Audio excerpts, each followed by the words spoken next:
నాటుకోడి కూర ఇలా వండారంటే చాలా టేస్టీగా ఉంటుంది. ఈ పులుసు ఈ చలికాలంలో ఇలా పెట్టుకొని తింటే ఎంతటి జలుబు అయినా తగ్గాల్సిందే. చాలా మంచి మెడిసిన్లా పనిచేస్తుంది దగ్గు జలుబుకి. ఫస్ట్ అయితే నాటుకోడిని శుభ్రంగా కడుక్కొని పక్కన పెట్టుకోవాలి. ఇది కేజీన్నర ఉంటుంది. ఆయిల్ హీట్ అయ్యాక ఉల్లిపాయ ముక్కలు వేసుకొని లైట్ బ్రౌన్ రంగు వచ్చేంత వరకు వేయించుకోవాలి. నాన్ వెజ్కి ఎప్పుడైనా కానీ పల్లి నూనె అయితే చాలా టేస్టీగా ఉంటుంది.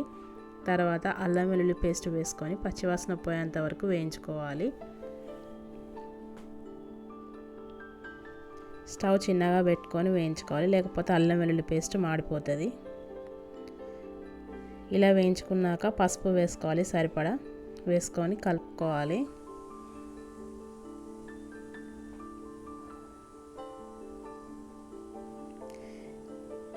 కలుపుకున్నాక ఇందాక శుభ్రంగా కడిగి పెట్టుకున్న నాటుకోడి మాంసాన్ని పోపులో వేసుకోవాలి.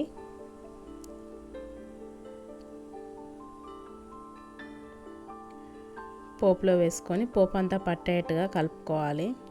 స్టవ్ చిన్నగా పెట్టుకొని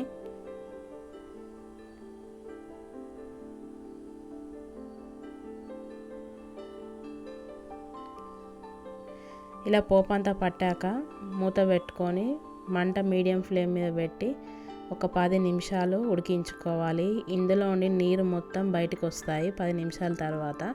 ఇలా నీరు మొత్తం బయటకు వచ్చాక ఒకసారి కలుపుకోవాలి.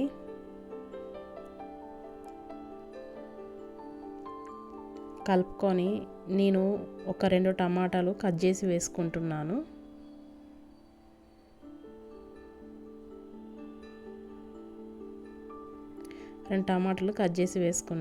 వేసుకొని కలుపుకోవాలి. మూత పెట్టుకొని టమాటా మొత్తం మగ్గిపోయేంత వరకు ఉడికించుకోవాలి.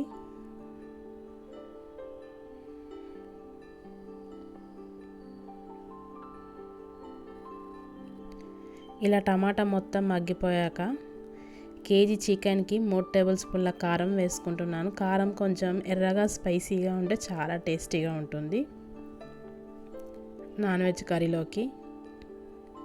తర్వాత తగినంత ఉప్పు వేసుకోవాలి.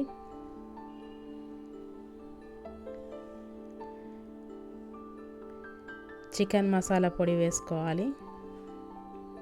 వేయించిన ధనియాల పొడి. ఈ చికెన్ మసాలా పొడి నేను ఇంట్లోనే పట్టి పెట్టుకుంటాను, బయట కొన్నది వేయను నేను కర్రీలో. వేయించిన ధనియాల పొడి వేసుకున్నాక అంతా కలిసేట్టుగా కలుపుకోవాలి. ఇలా కలుపుకొని తగినన్ని నీళ్లు పోసుకోవాలి, సూపు తగినట్టుగా.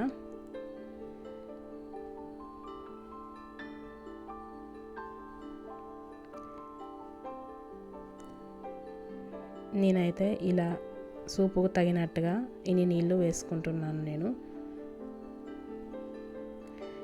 ఇలా వేసుకొని ఒకసారి కలుపుకొని మూత పెట్టుకొని మీడియం ఫ్లేమ్ మీద ఒక 15 నిమిషాలు ముక్క మెత్తగా అయ్యేంత వరకు ఉడికించుకోవాలి.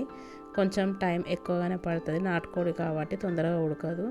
కుక్కర్లో వండుకుంటే అంత టేస్టీగా ఉండదు, కాబట్టి ఇలా వండుకుంటున్నాను నేను.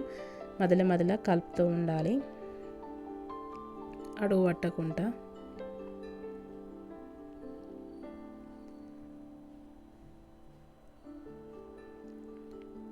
తర్వాత దించే ముందు కొత్తిమీర వేసుకొని స్టవ్ ఆఫ్ చేసేసుకోవాలి. అంతే, ఎంతో సింపుల్గా గరంగా నాటుకోడి పులుసు తయారైపోయింది. చాలా టేస్టీగా ఉంటుంది. చలికాలంలో తింటే ఎంతటి జలుబు అయినా కానీ తగ్గాల్సిందే. చాలా బాగుంటుంది. బగారా రైస్లోకి కానీ, చపాతీలోకి కానీ, పూరీలోకి కానీ చాలా టేస్టీగా ఉంటుంది.